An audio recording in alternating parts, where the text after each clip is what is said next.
Good evening, everyone. Just wanted to share a little bit of a repair job I had to do with my ice box, my freezer. My ice maker went out, so I had to figure out why it just quit making ice. And I had done my research on a little bit of research on YouTube and a little bit of research on the Whirlpool website. That's what I've got. It's a Whirlpool. And of course, you know, there's different model numbers and different serial numbers and all of that for all these things. So anyway, I got to looking at it, and of course, first thing I did was I started and made sure that I had water going to the little water valve, and everything seemed to be okay there. So I hooked the water back up and monkeyed around a little bit with the ice maker, and I still had no luck at all getting it to work. So I did a little more research online there, watched a few things, and they tell you that there's a few things that can go wrong with these things. So I'm going to show you the old one here. I got it sitting here in front of me as soon as I can get to it. And there's what mine looks like. We're going to look at the back side of it here. And there's supposed to be a little thermostat in these things. I think that's a thermocoupler is what you call it. And they say that could go bad, or your water valve could go bad, or some of them claim there's a filter in them that go bad. I couldn't find no filter for mine. If it's got one, I still don't know where it is. So anyway, after all the research I did, I decided that I'd just go ahead and instead of troubleshooting all that stuff, I'd just go ahead and order me a new ice maker, which I did. And I was surprised at how fast it got here. It made it I think I ordered it on a Monday night, and it got here on either a Wednesday afternoon or a Wednesday morning. And so I finally got around to putting it in yesterday, and I should have did the video yesterday, but I don't know. It's the hardest thing about them is where they're at. My freezer is a bottom freezer. Frigidair's got the French doors or whatever you call them. I don't know what you call them. I call them double doors. But anyway, you got to get down here, and you got to really get in there. And basically all it does is it plugs in, and it's got a water line right there that just runs right to it, a little dish. And then there's 3 screws that hold that baby on. But it's pretty tight getting in there to move it around. So this one costed me $108 with shipping and everything. Now it says right in my ice box here, it tells you Whirlpool, and it says to use this ice maker kit. Well, I did my research on that ice maker kit, and the kit itself was going to be probably $30, maybe $40 more. It would have been with shipping. And you didn't get this little arm here. I'm still thinking that little arm there is what part of the problem was. I mean, I don't know now, because all I know is I stuck the new one in there, which, like I say, it was a job. You got 2 screws on the top here. Nothing hard except getting to these screws. You need a 1/4-inch nut driver, and a flathead screwdriver is what I used. you need the flathead screwdriver for several reasons. You kind of need to get these pried up in order to get that unplugged. And I didn't turn any water off to my machine while I was doing the repair, because I knew that water valve was working right.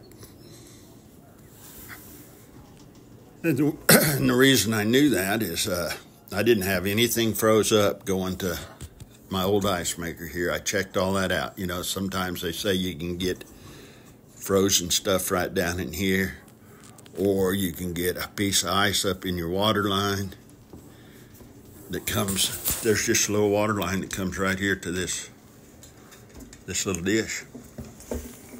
And then see that water just runs right in there. And it just tells it when it's full. This little thing here does, I guess. And anyway, this thing here's the thing that they tell you not to mess with manually. You know, so with this ice maker here, you can take this little cover off. It really don't do you much good, because you can't get to where you need to jumper something manually, really. Without, I'm gonna monkey around with this now, but you couldn't get this inside cover off. Now the new machine that I got does not have this little outside deal. So anyway, lo and behold, we got all of that. We got that new machine put together. I call it a machine, it's an ice maker. I got it put together. It came with the new arm, the new plug-in, and all of that. The kit, when I went on to look at the kit that they tell you to order right there on that sidewall of the ice box itself, the kit comes with 3 different plug-ins, because they're not sure which one that you need to use, and it does not come with this little arm.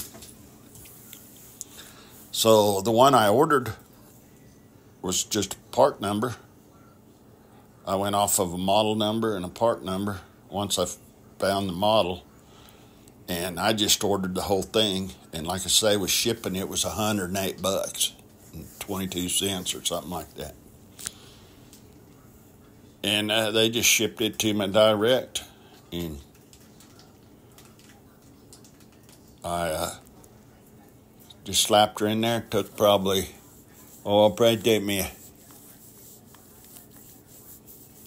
me 30 minutes, 45 minutes to take the old one out and put the new one in, once I figured everything out on how to get to the screws and stuff. It's just real hard to get to them screws. That's the only part that's difficult if anybody else has to deal with this. So anyway, got that new one in there, and it probably took it 3 hours, and it started making ice. Been making ice ever since then, so real happy about that. So I'm not sure what the problem was. I just know that it quit making ice, and I made sure that it had water coming to it, and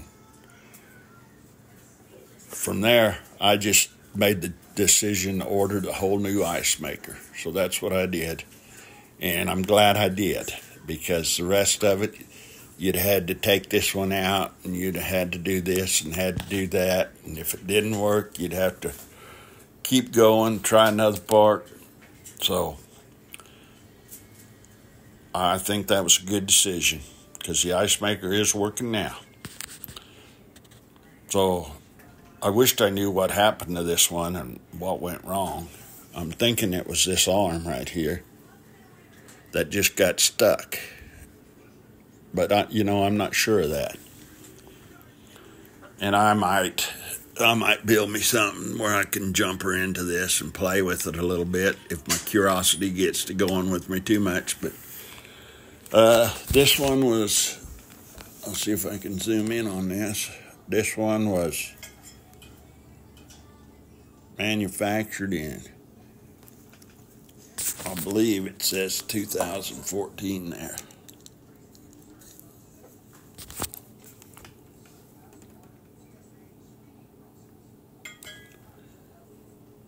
Yeah, 3/4/14.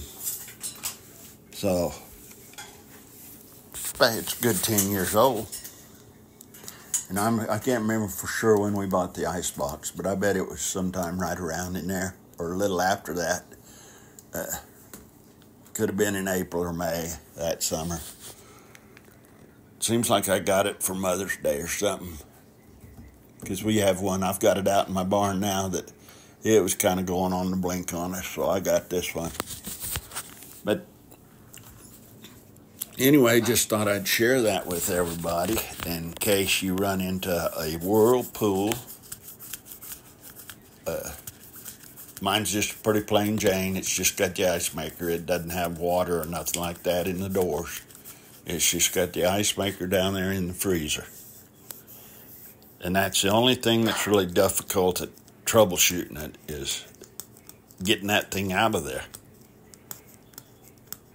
Which no matter what you had to do, I'm sure you'd have to take it out to either replace that little inline fuse or whatever you want to call that, or this new plug-in altogether. I think a guy could get him one of them if that's what the problem is. But either way, the parts, when you go looking at the parts, whether you get one of these little cords that's plug in, it comes like that. I think it was $56.